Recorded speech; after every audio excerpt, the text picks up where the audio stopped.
नमस्कार दोस्तों, जय जोहार। मैं कौशल तिवारी और बिहनिया संझा में आपका स्वागत है। एक तरफ देश और प्रदेश का युवा रोजगार के लिए दर दर की ठोकरें खा रहा है, बेरोजगारी का दंश झेल रहा है, अवसाद में चला जा रहा है, तो दूसरी तरफ आम जनता को सरकारी अस्पतालों में ना तो ठीक से इलाज मिल रहा है और ना ही दवाइयां।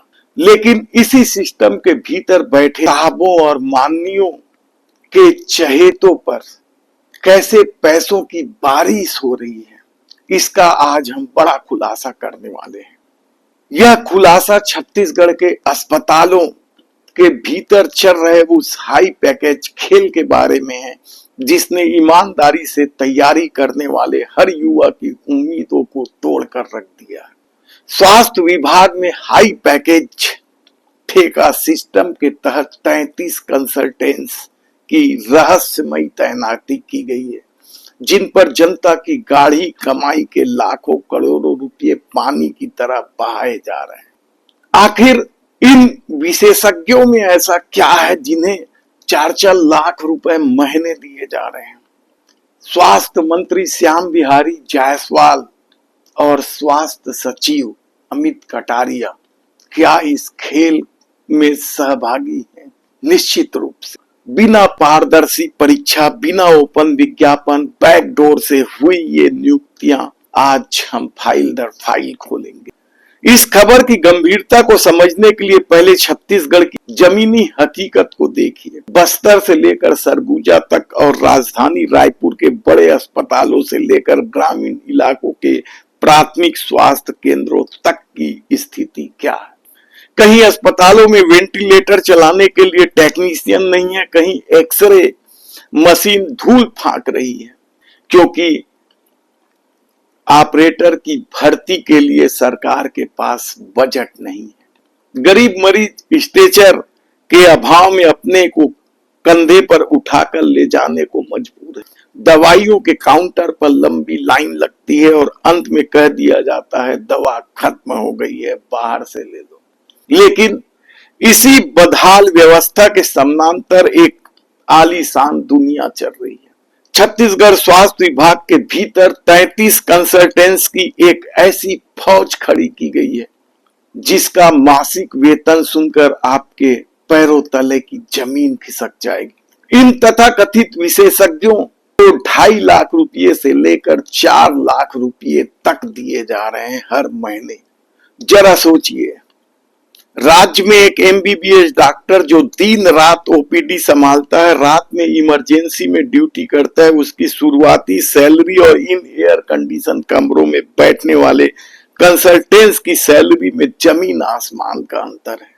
यह सीधे तौर पर उन डॉक्टरों, पैरामेडिकल स्टाफ और बेरोजगार युवाओं का अपमान है, जो सालों साल व्यापम, अब तो कर्मचारी चयन बोर्ड हो चुका है, पीएससी की परीक्षाओं की तैयारी में अपनी जवानी खपा देते हैं।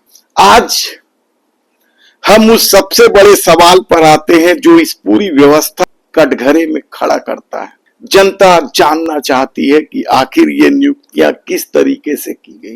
जब भी सरकार को कोई पद भरना होता है तो उसकी एक तय प्रक्रिया होती है, खुला विज्ञापन जारी करना होता है, परीक्षा होती है या फिर मेरिट के आधार पर इंटरव्यू होता है। लेकिन यहाँ खेल बिल्कुल अलग है। आइए आपको बताते हैं कंसल्टेंसी के नाम पर अपने को उपकृत करने का यह खेल किन किन रास्तों से खेला जाता है। तरीका नंबर 1, मैन पावर सप्लाई और ठेका सिस्टम का मुखौटा विभाग ने सीधे सरकारी भर्ती करने के बजाय बाहरी कंसल्टेंसी एजेंसियों या थर्ड पार्टी वेंडर्स को ठेका दे दिया। इन प्राइवेट एजेंसियों को कह दिया गया कि आप हमें विशेषज्ञ सप्लाई कीजिए। इन एजेंसियों की आड़ में मनमाने तरीके से बिना किसी मापदंड के अपने पसंदीदा लोगों की लिस्ट तैयार की गई और उन्हें विभाग को सौंप दिया गया। दूसरा तरीका, यह और भी हैरान कर देने वाला, विशेषज्ञता की संदिग्ध परिभाषा कंसल्टेंट की नियुक्ति के लिए ऐसी नियम, शर्तें और क्वालिफिकेशन तय की गई जो केवल कुछ खास लोगों की प्रोफाइल से मैच खाती हो।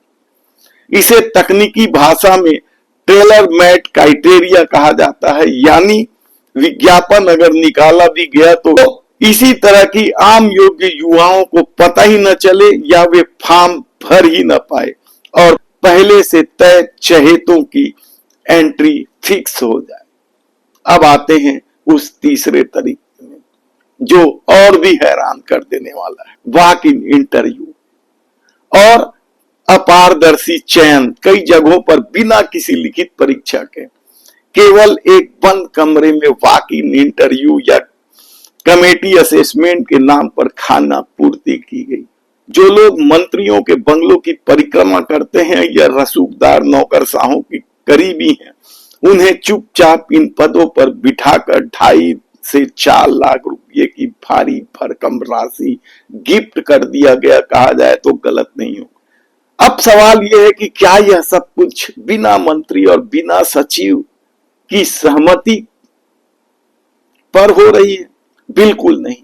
जब छत्तीसगढ़ के स्वास्थ्य विभाग के मुखिया स्वास्थ्य मंत्री श्याम बिहारी जायसवाल है तो सीधे उनके दफ्तर की तरफ शक घूमना स्वाभाविक है। और स्वास्थ्य मंत्री का खेल इस दौर में किस तरीके से चला है यह किसी से छिपा नहीं है। किस तरीके से ब्लैक लिस्टेड कंपनी को सप्लाई का काम दिया गया, किस तरीके से घटिया दवा, अमानक दवा सप्लाई करने वालों को केवल ब्लैक लिस्टेड करके छोड़ दिया गया और किस तरीके से एमएसएमई के नाम पर खेल खेला गया यह किसी से छिपा नहीं है। तब सवाल ये है कि आखिर स्वास्थ्य विभाग के भीतर चल रहे यह खेल कब तक चलता रहेगा? कब तक छत्तीसगढ़िया युवाओं के साथ खिलवाड़ किया जाता रहेगा और कब तक कुछ खास करीबी लोगों को बिठाया जाता रहेगा बड़े नेताओं के इशारे पर, दूसरे प्रदेश के नेताओं के इशारे पर? लेकिन बात यही नहीं है। आज हम आपको एक और खबर की जानकारी दे देते हैं कि छत्तीसगढ़ में हुए नगर निगम के उपचुनाव और पंचायतों के चुनाव में भारतीय जनता पार्टी को कांग्रेस ने कड़ी टक्कर दी है। भले ही मुख्यमंत्री अपनी पीठ थपथपाए, लेकिन कांग्रेस ने इस परिणाम को लेकर क्या कहा, सुशील आनंद शुक्ला जो प्रवक्ता हैं उनकी बात आप सुन लीजिए। नगर निगम, नगर पंचायत, नगर पालिकाओं और पंचायतों के उपचुनाव में शहर और गांव की जनता ने भारतीय जनता पार्टी को बुरी तरीके से नकार दिया है। पंचायत के उपचुनाव में कांग्रेस का प्रदर्शन बेहद ही शानदार रहा। 543 से अधिक पंचायत प्रतिनिधि विभिन्न पदों पे कांग्रेस समर्थित जीत के आए हैं। नगर निगम के सभी वार्डों में जहां जहां भी उपचुनाव हुए हैं, चाहे जगदलपुर हो, चाहे बिलासपुर हो या कांकेर हो, सभी उपचुनाव में वार्डों में कांग्रेस के प्रत्याशी चुनाव जीत कर आए हैं। नगर पंचायत में घुमका और पलारी नगर पंचायत अध्यक्ष का चुनाव कांग्रेस पार्टी जीती है। शिवनंदन नगर के नगर पंचायत में अध्यक्ष का प्रत्याशी जरूर हमारा नहीं जीता, लेकिन वहां पे 8 पार्षद हमारे जीत के आए हैं और हमारा वहां बहुमत है। इसके साथ ही नगर पंचायतों में 30 से अधिक प्रत्याशी हमारे चुनाव जीत के आए हैं। यह चुनाव परिणाम बताते हैं कि प्रदेश की जनता परिवर्तन चाहती है। 2.5 साल की भारतीय जनता पार्टी की सरकार को राज्य की जनता ने बुरी तरीके से नकार दिया है। तो यह था वह स्वास्थ्य विभाग का खुलासा। इस पर हमारी नजर लगी हुई है और हम विस्तार से आपको जानकारी देते रहेंगे। हम आपको ऐसी ही खबरें देते रहेंगे। यदि आपने हमारे चैनल को सब्सक्राइब नहीं किया है तो प्लीज सब्सक्राइब कर लीजिए, बेल आइकन का बटन दबा दीजिए। धन्यवाद।